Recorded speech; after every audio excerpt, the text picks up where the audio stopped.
Rasulullah pernah menyampaikan dalam satu majelis, tiba-tiba Rasulullah bertanya, "Wahai sahabatku, tahukah kalian golongan orang-orang yang mulia?" Maka para sahabat menjawab, "Ya Rasulullah, tentu saja para malaikat adalah makhluk yang paling mulia." Maka apa jawaban Rasulullah? Bagaimana mereka tidak mulia, sementara Allah Subhanahu wa taala menciptakan mereka hanya untuk taat dan beribadah kepada Allah Subhanahu wa taala. Namun bukan itu. Maka para sahabat menjawab lagi, kalau begitu orang-orang yang paling mulia adalah Nabi dan Rasul, karena mereka diutus untuk menyampaikan agama terhadap manusia. Maka Rasulullah menjawab, bagaimana para Nabi dan Rasul tidak mulia?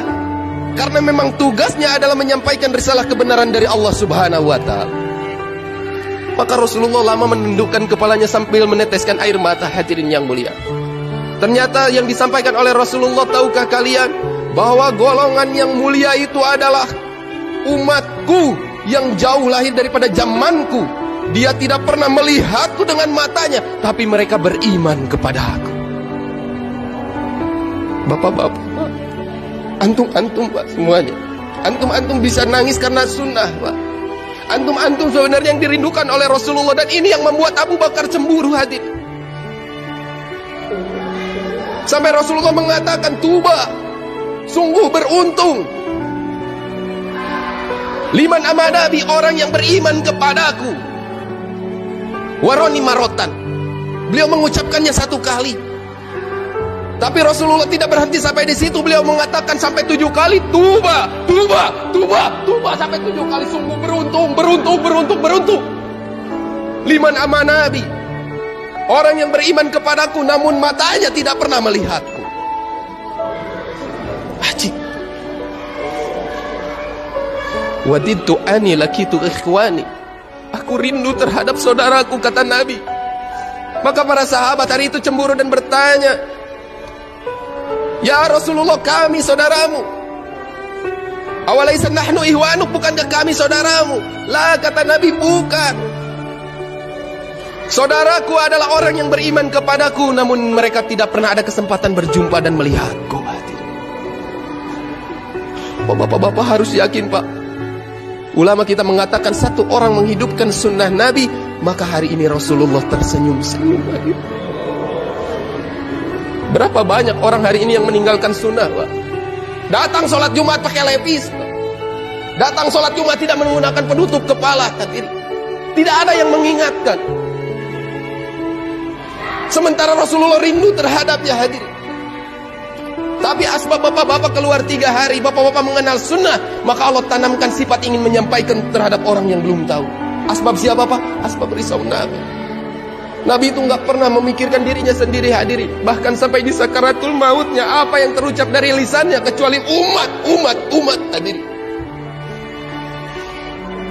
hari ini orang banyak lupa terhadap umat. Hadirin, lebih banyak berhajat terhadap keinginan diri sendiri terhadap harta, memperbanyak harta, menumpuk-numpuk harta. Hadirin, padahal kita tahu bahwa dunia hanyalah seperti bangkai. Hadirin, kenikmatan dunia tidaklah lain seperti jarak daripada lidah sampai ke tenggorokan, gak ada lagi.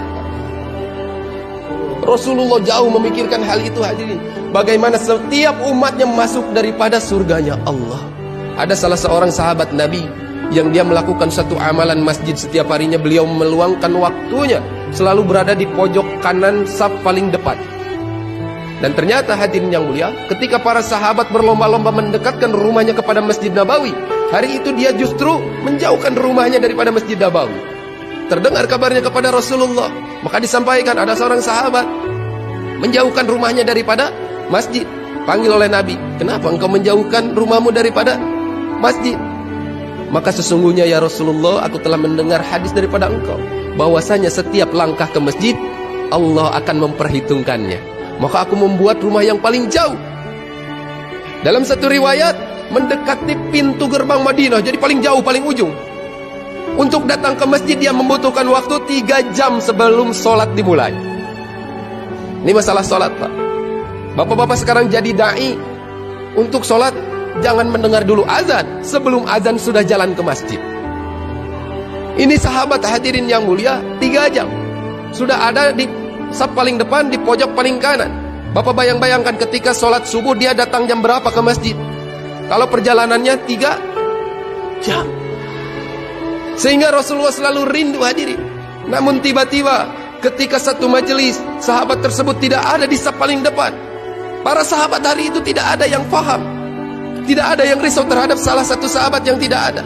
Ini pentingnya ketika kita menjadi imam, bukan hanya memimpin sholat berjamaah, tapi sebelum dan sesudah sholat berjamaah, kewajiban imam adalah memperhatikan makmumnya. Maknanya bapak-bapak pulang akan menjadi imam di rumah tangga, dan di masjid pun suatu saat ketika diperintahkan jadi imam harus mau. Maka perhatikan setiap makmumnya. Maka Rasulullah waktu itu bertanya, kemana salah seorang sahabatku? Para sahabat menjawab tidak tahu.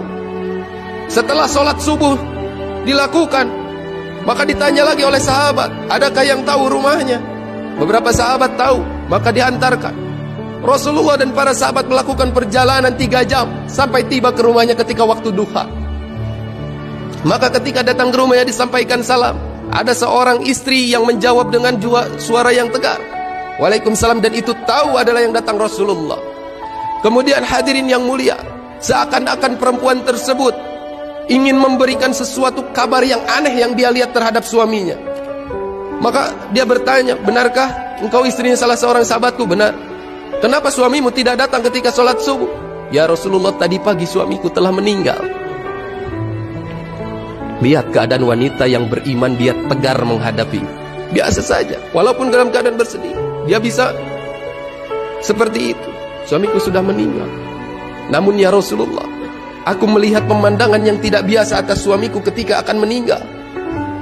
Rasulullah paham apa yang akan disampaikannya, namun ini pelajaran bagi para sahabat yang mengikuti Nabi.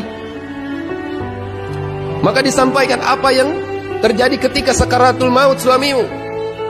Maka istri dari salah seorang sahabat tadi mengatakan, sesungguhnya ketika beliau sebelum mengucapkan la ilaha illallah Muhammadur Rasulullah, beliau mengucapkan, kenapa tidak yang jauh?